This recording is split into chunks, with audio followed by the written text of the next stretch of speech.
Sudah mengganti nomor HP, WA, email, dan tidak pernah merespon penagihan DC pinjol.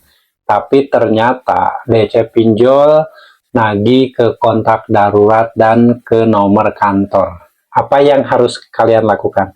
Oke, Assalamualaikum warahmatullahi wabarakatuh. Apa kabar teman-teman semuanya sampai hari ini?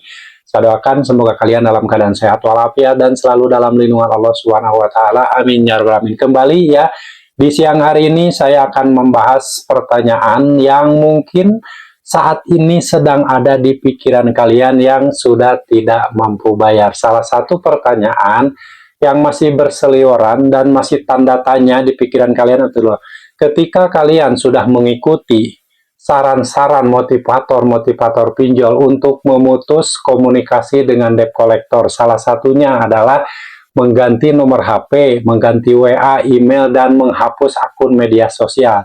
Ya, tapi yang jadi permasalahan, setelah mengganti nomor HP, WA, email, dan menghapus akun media sosial, tidak pernah merespon, tidak pernah membalas, tidak pernah mengangkat panggilan dari DC pinjol. Yang terjadi apa coba? Ya, DC pinjol menagih ke kontak darurat dan menagih ke kantor. Nah, hal ini akan jadi sebuah hal yang ditakuti juga oleh orang yang sudah tidak mampu bayar pinjol. Karena mereka itu takut malu, ya. Utangnya diketahui oleh orang-orang kantor, utangnya diketahui oleh orang-orang yang nomor HP-nya dijadikan kontak darurat. Oke, betul nggak? Dituliskan di kolom komentar, teman-teman. Oke, menurut pengalaman saya, ya ketika kita sudah terlanjur berutang di pinjol, ya sudah berupaya bayar, lancar bayar 1 bulan, 2 bulan, 3 bulan, dan seterusnya, endingnya menemukan situasi tidak mampu bayar. Ya, kenapa? Karena logikanya orang yang berutang di pinjol itu akan gagal bayar pada waktunya, hanya butuh waktu. Mungkin bulan pertama masih bisa bayar dengan gajinya, ya gaji bulanannya. Bulan kedua masih bisa bayar, masih dengan gaji bulanannya. Bulan ketiga masih bisa bayar. Seiring berjalan waktu, akan menemukan situasi dia itu mentok, tidak akan mampu lagi membayar utang pinjol. Kenapa? Utang pinjol itu ya tenornya singkat. Kalaupun tenornya panjang, tapi periode bayarnya yang singkat. Ya, ada yang tenor 90 hari, tapi 14 hari sejak pencairan dana harus mengembalikan hampir 90% dari total utang. Nah, ini yang akan memicu terjadinya gagal bayar. Salah satunya ya. Selain itu masih banyak lagi hal-hal yang bisa memicu nasabah yang berutang di pinjol akan gagal bayar pada waktunya. Ya, mungkin kalian pernah meminjam uang 1 juta rupiah. Yang dicairkan ke rekening kalian itu sekitar 700.000 rupiah. 14 hari sejak pencairan dana harus mengembalikan hampir 1.500.000 rupiah. Pernah nggak? Dituliskan di kolom komentar, teman-teman. Ini akan memicu gagal bayar dan sudah saatnya ketika kalian menjelang tanggal jatuh tempo. Sudah banyak upaya-upaya penagihan yang dikirimkan oleh DC pinjol. Baik itu yang menyebutkan nama aplikasinya ataupun tidak menyebutkan nama aplikasinya. Yang menyebutkan nama aplikasinya biasanya hanya mengingatkan saja, hanya reminder saja, hanya nagih-nagih biasa saja. Tapi ketika kalian dihadapkan pada chat penagihan yang tidak menyebutkan nama aplikasinya, nomor HP-nya ganti-ganti, lalu foto profil WA-nya wajah-wajah orang yang menakutkan, nah ini yang akan pelan-pelan merusak mental nasabah tersebut.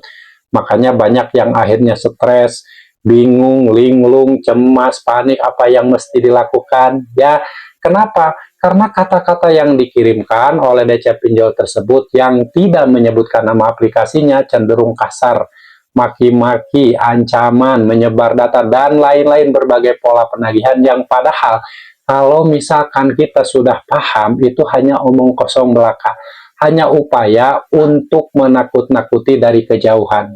Yaitu hanya gimmick sebenarnya teman-teman, cuman karena yang belum paham itu, yang baru pertama kali itu pasti bingung, pasti panik, apa sih yang harus dilakukan, nah apa sih yang harus akhirnya nanti akan terjadi. Nah makanya banyak yang gali lubang tutup lubang, pinjam uang ke sana kemari untuk menutupi utang pinjol. Ada juga yang sampai pinjam ke aplikasi lain. Bahkan ketika menjelang tanggal jatuh tempo, banyak tawaran-tawaran sampah dari pinjol lain yang nggak tahu dari mana asalnya, yang nggak tahu dapat data kita dari mana, akhirnya mereka menawarkan terus pinjaman ya. Dan di saat kita tidak tenang, di saat kita bingung, panik, akhirnya mengikuti, meminjam ke aplikasi pinjol lain. Nah, ini yang bahaya, teman-teman. Kalau kamu sudah berutang di satu pinjol, untuk membayarnya, pinjam lagi ke aplikasi pinjol lain itu biasanya butuh 2 atau 3 aplikasi. Kenapa? Utang di satu aplikasi, pinjam ke aplikasi yang kedua itu dana yang akan dicairkan tidak akan besar. Ya, misalkan utang kamu Rp700.000 atau Rp1.500.000, untuk membayar Rp1.500.000 tersebut setidaknya butuh 2 atau 3 aplikasi. Pinjol yang kedua hanya mencairkan dana Rp200.000. Pinjol yang ketiga hanya mencairkan dana Rp500.000. Pinjol yang ketiga, keempat, dan selanjutnya hanya mencairkan dana tidak jauh dari Rp500.000. Nah, untuk melunasi satu utang yang 1,5 juta tadi butuh beberapa aplikasi. Setelah kamu meminjam di 2, 3, 4, sampai 5 aplikasi tadi, utang pinjol yang pertama lunas, tapi utang jadi 4 aplikasi. Ya, coba siapa yang mengalami hal ini, tuliskan di kolom komentar. Nah, saat itulah dimulainya yang namanya bingung ya, ketika sudah jatuh tempo. Sudah banyak teror yang masuk, tidak pernah menyebutkan nama aplikasinya. Nah, akhirnya sekalian menemukan motivator yang menyampaikan bahwa sudahlah, ganti nomor HP, ganti WA, ganti email, putus komunikasi dengan debt collector, lalu jangan pernah merespon, jangan pernah membalas chat dari DC Pinjol. Nah, lalu yang jadi pertanyaan, di kepala kalian yang saat ini sedang bingung, ketika sudah mengganti nomor HP, memutus komunikasi dengan debt collector, apakah nanti si DC Pinjol akan menghubungi ke kontak darurat, apakah akan menghubungi ke kantor? Kalau itu terjadi, apa yang harus dilakukan? Nah, teman-teman, kalian ketika berutang di pinjol, saat jatuh tempo, ya tidak mampu bayar. Ya, ini yang tidak mampu bayar, teman-teman. Mau itu kalian mengganti nomor HP, memutus komunikasi dengan debt collector ataupun tidak, ya, mengganti nomor HP ataupun tidak merespon ataupun tidak, tetap saja DC Pinjol akan menghubungi kontak darurat dan nomor kantor yang kalian cantumkan ketika berutang di pinjol. Makanya percuma misalkan kalian nyari tahu, wah bagaimana Kang kalau misalkan nanti kalau sudah tidak mampu bayar, diganti nomor HP, WA, email, apa yang terjadi, apa yang harus saya lakukan? Nah, tetap saja teman-teman, yang namanya DC Pinjol akan mencari tahu keberadaan kalian. Tapi ya, mereka itu kan konsepnya hanya untuk menakut-nakuti, makanya menjadikan kontak darurat sebagai debt collector kedua. Ya, dia hubungi kontak darurat, menyampaikan bahwa seolah-olah uang pembayarannya sudah dititipkan di kontak darurat. Jadi kalian itu diadu domba oleh DC Pinjol. Ya, dia bilang, Pak, katanya nasabah ini punya utang dan uang pembayarannya sudah dititipkan di Bapak sebagai kontak darurat. Nah, itu kan untuk ngadu domba. Nah, kalau kalian tidak kuat mental, bingung, ini akan jadi debt collector kedua bagi kalian. Makin panik lagi, makin bingung lagi, belum lagi nomor kantor dihubungi. Ya, itu akan menambah stres. Tapi kalau kalian tetap tenang, tetap tidak panik, sudahlah. Gini aja salah satu cara pertamanya. Boleh kalau misalkan kalian sudah tidak mampu bayar, ya, itu kan hal yang bisa saja terjadi pada orang yang berutang di pinjol. Ya, orang yang berutang di pinjol itu akan gagal bayar pada waktunya. Jadi ketika kalian sudah memutuskan pinjam uang di pinjol, kalian harus siap dengan resikonya. Yang harus kalian lakukan pertama, pahami aturan OJK tentang penagihan, bahwa DC Pinjol tidak boleh menagih ke kontak darurat, tidak boleh menagih ke kantor. Penagihan hanya boleh dilakukan ke alamat KTP yang dicantumkan ketika pinjam uang di pinjol tersebut. Ya, tidak boleh menagih ke orang lain, tidak boleh menagih ke pasangan, tidak boleh neror, tidak boleh maki-maki, tidak boleh ngancam-ngancam.